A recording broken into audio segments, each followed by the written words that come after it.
So ma'am, given na may invitation, magkano po kayo ulit?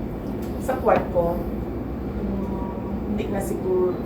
Hindi, ito ba yung Save the Queen?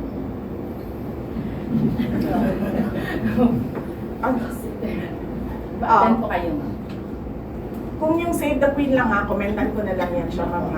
Kasi alam mo ma'am, walang gumagawa ng operation na sasabihin niya kung ano yung objective ng operation niya. Kasi for example, ang operation ko ay Save the Queen. Napaka-obvious naman siguro nun na parang tipo, ang aming operation ay to make sure that she becomes president, and ang pangalan ng operation namin ay Save the Queen. Parang walang tanga na operator na ipapangalan mo sa operation mo ay kung ano yung objective mo.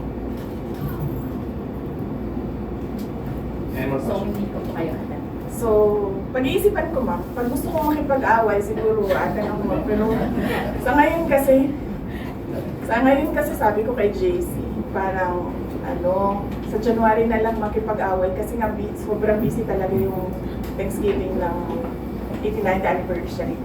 And ito din yung introduction namin sa 90 years ng OVP next year.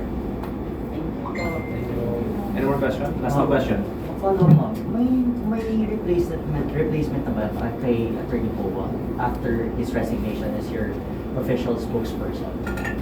Wala pa sir. Sa ngayon, wala pa kaming replacement for the Office of the Vice President spokesperson. And if you have recommendations or a short list, we'd welcome your recommendations. Last question. May tanong? Recommendation daw, ma'am. Ikaw kanina. But no, napakahalaga ng Panay and Negros Island Satellite Office namin.